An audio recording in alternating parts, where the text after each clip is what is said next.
faire leur petit concert, ben ils partiront tranquillement comme ils sont venus. Vous voyez, il y en a une bestiole de la période qui vient de parachuter là. Donc, ça fait partie du décor, c'est l'environnement, c'est la nature, c'est aussi l'actualité. C'est l'écosystème et c'est l'actualité. Et principalement l'actualité, il faut le dire, c'est les grillons. Et puis aussi, il y a quelques grillons au niveau de la Guinée-Conakry. Bon, on va un peu marquer le pas pour dire que la situation est en train de se dégrader en Guinée-Conakry. Et aujourd'hui, la presse revient un peu en long et en large sur la question, la question des élections en Guinée-Conakry. Et vous voyez un peu qu'on commence à dénombrer les morts. Le bilan macabre commence à s'allonger. Et ce n'est pas seulement en Guinée-Conakry. Alors, en Guinée-Conakry, on parle de situation post-électorale. Mais du côté de la Côte d'Ivoire, on parle de situation préélectorale.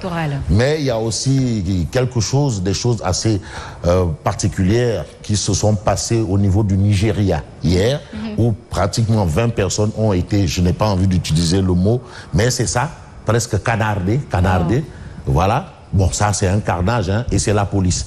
Donc, vous voyez un peu que la situation au niveau de la CEDEAO suscite des interrogations, mais aussi le silence de la CEDEAO pose problème. Le silence, assez lourd quand même. On va peut-être dire que les États aussi sont souverains. Bref, donc, essayons de voir un peu ce qu'on peut développer par rapport à cette actualité. Et je vois qu'on est un peu pris par le temps. De toutes les façons, nos téléspectateurs, voilà, nous comprendront. Nous comprendrons avec ces quelques minutes de retard. Voilà, nous sommes obligés de faire un petit fast-track. Absolument, un fast-track, mais ça ne nous empêche pas de faire un bonjour à ce qui nous suit. Président Doudou Wade, Jack Bauer, voilà, Jack Bauer qui est dans son bourdou. C'est le bourde actuellement. Oui. Nous sommes en bourdou, mais c'est vrai que le khalife général des Tidjanes a demandé à tout un chacun de rester à la maison et faire son bourde. Et Jack Bauer, qui est vraiment un talibé achevé, a respecté la consigne de Serigne Babacar Sy Mansour. Bref, alors, on commence par Tribune. À la une de Tribune, il est écrit « Violence post-électorale en Guinée-Conakry ». 12 manifestants et un policier tués. Voilà. Cellou Dalein Diallo, qui est le principal challenger du président sortant, Alpha Condé. Cellou Dalein Diallo donne ces chiffres. Alpha calme le jeu. Calme le jeu. Alors, on a quoi? On a la liste macabre des victimes des dernières heures. Ça, c'est à lire à la une du journal Tribune. En espérant que le bilan ne va pas s'alourdir. Bon, ouais, il faut vraiment prier Dieu, parce que nous sommes des croyants, qu'est-ce qu'on peut, pour qu'on ne dépasse pas ce nombre. Parce que un seul mort, c'est une catastrophe. Une vie n'a pas de prix. Donc, si on en est à 12, que ça s'arrête là. Que les acteurs essayent de trouver une solution. Ou bien ceux qui sont chargés de dire ce qu'il faut dire, qu'ils le fassent. Et c'est clair, bon, on saura un peu la suite. Et puis, Assemblée nationale, projet de loi de finances 2021, Macky Sall surveille ses ministres. Ça, c'est les informations du Sénégal. Bon, tantôt, vous avez parlé de grillons et entre autres. Et la Tribune revient sur le sujet. Parce que aussi, ça fait partie du décor aujourd'hui. Alors, situation climatique et cadre de vie, forte chaleur à Dakar et invasion de grillons. Voilà. Donc, c'est une réalité. C'est pas seulement chez Yacine, c'est un peu partout, c'est dans le Sénégal. C'est également chez Fabrice. C'est chez Fabrice là-bas, c'est vraiment le concert des grillons. Bon, alors, on peut s'intéresser à Walf Quotidien. Guinée. Condé déroule la stratégie du chaos, de la terre brûlée, de la tabula rasa. Là, quand je dis tabula rasa, c'est un peu un concept philosophique. Et là, Aïcha Fall ou le professeur Moussa Sarr savent de quoi je parle. Alors, et Yacine Seck aussi. Guinée, Condé déroule la stratégie du chaos. Ça, c'est le titre de Walf Quotidien ce matin. Et déjà 9 morts enregistrés. 9 morts. Ça, c'est les chiffres de Walf Quotidien. Tantôt, au niveau du journal Tribune, on en avait 12. Donc aussi, en termes d'information, il faudrait donner les bonnes informations guerriales.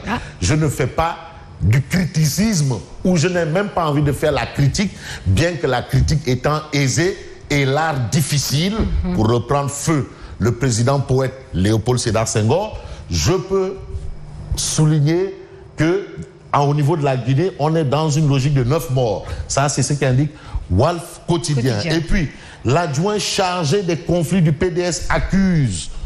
L'adjoint chargé des conflits du PDS accuse. On a vu un peu le spectacle malheureux. Parce que quoi qu'on dise, la politique se fait avec la tête et non les autres parties du corps.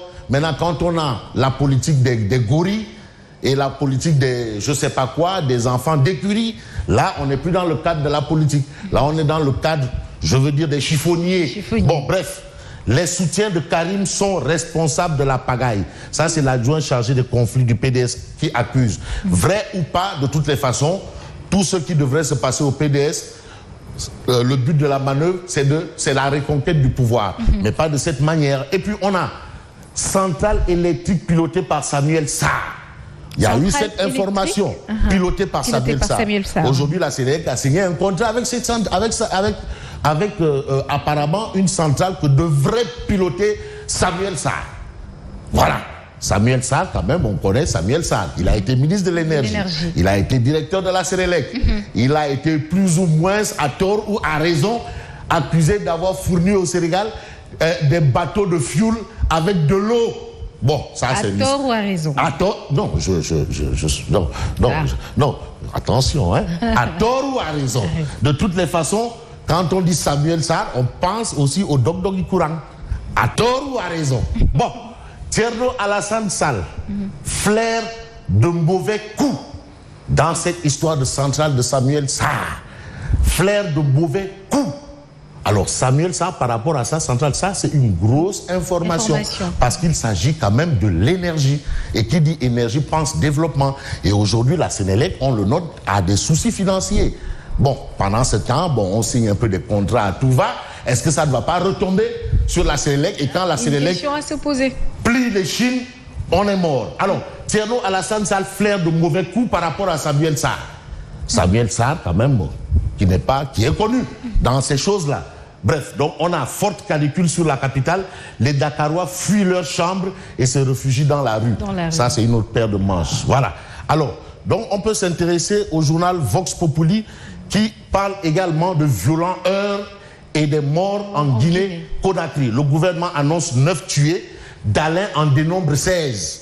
Le gouvernement parle de 9, mais Dalin parle de 16.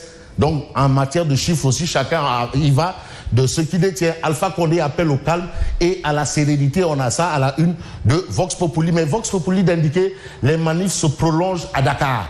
Il y a eu des heures à Dakar au niveau de l'ambassade.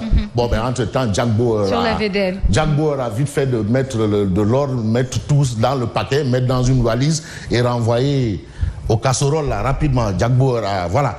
Les partisans de Dalen prennent d'assaut leur ambassade. Violent affrontement avec la police, des blessés enregistrés, des véhicules caillassés. L'ambassadeur exfiltré par la BIP. Ça devient compliqué, hein. Très compliqué. De chez compliqué. Bon, on peut s'intéresser par exemple au journal Direct News. Je l'expliquais tantôt. Guinée, Côte d'Ivoire, Nigeria sous haute tension. Guinée, Côte d'Ivoire, Nigeria sous haute tension. Les morts se comptent déjà. Ça, c'est ce que révèle bien entendu Direct News ce matin. On a déjà les morts. La jeunesse tient la rue. Et puis 7 morts en Côte d'Ivoire, 10 morts en Guinée et la répression policière fauche 20 personnes au Nigeria. Voilà un peu le tableau sombre, hein, le bilan assez macabre dressé par Direct News ce matin par rapport à la situation de tension qu'on note ici et là. Et Enquête quotidienne de parler de tension qui monte à Dakar. Présidentielle en Guinée, la tension monte à Dakar. Des partisans de Dalen manifestent devant l'ambassade de Guinée à Dakar. L'ambassadeur exfiltré par la brigade d'intervention polyvalente. Selou Dalen Diallo persiste et avance des chiffres. Alpha Condé appelle au calme.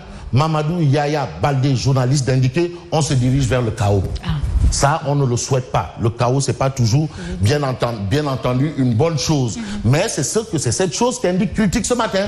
Les ingrédients, et pas les ingrédients. Les ingrédients du chaos. C'est ce que note, bien entendu, Critique ce matin. Lendemain incertain après la présidentielle en Guinée, les ingrédients du chaos. C'est ce qu'indique, bien entendu, Direct News. Voilà. Et je fais un clin d'œil à Mambaye Ndiaye. Mambaye Ndiaye. Voilà. Lui, c'est pas Pichou Ramatou. Mais on a cette information. Ça, c'est Cheikh Diop de la CNTS FC. Cheikh Diop. Magou Djambour. Quelle est l'information? Magou Djambour. La CNTS FC déclare la guerre à Sambassi. Ostracisme, mépris, impartialité, refus d'audience du ministre du Travail. La CNTS, force du changement, déclare la guerre à Sambassi. Voilà ce qu'indique, bien entendu, l'As quotidien ce matin. Alors, on peut aussi lire dans l'As quotidien, contrat entre la nouvelle centrale électrique et Sénélec, TAS, Thierno Alassane Sall, exhibe les casseroles de Samuel Sarr. Les casseroles de Samuel Sarr. Tu sais, il y a des gens qui ont des casseroles et il y a d'autres qui ont des cadavres dans leur placard. Apparemment, Samuel Sarr, quand on lit le texte, a apparemment des cadavres dans son placard. Compliqué ou pas compliqué, il y a le Rekham. Et puis le Témoin quotidien parle de retour du Barça ou le Barça quand la jeunesse prend le large pour réussir ou mourir. Et sur ce point, on a Direct News qui nous a dit que c'est l'ADER qui a échoué. Parce que l'ADER avance. L'ADER a lamentablement échoué. Alors, il faut dénombrer un peu le nombre de projets pour la promotion de l'emploi des jeunes. Jusqu'à l'ADER. Et qui n'a pas eu de suivi. Mais finalement, on est où là? C'est vrai aussi. Voilà le résultat. L'ADERO, le FNPJO, les DACO, le résultat est là.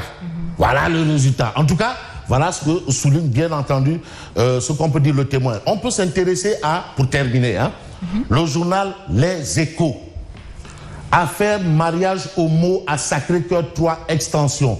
Tous les 25 gays en tôle. Bref, je m'en arrête là par rapport à ça. Et puis, Mamadou Dieng, leader arc-en-ciel et membre du FNR, qui considère à plus d'un titre que l'opposition s'est fait piéger par le dialogue.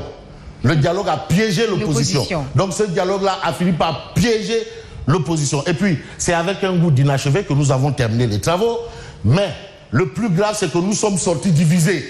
Donc, en fait, le dialogue a divisé l'opposition. C'est assez compliqué. Très compliqué. Voilà, donc est-ce que c'était un dialogue Nahemaï?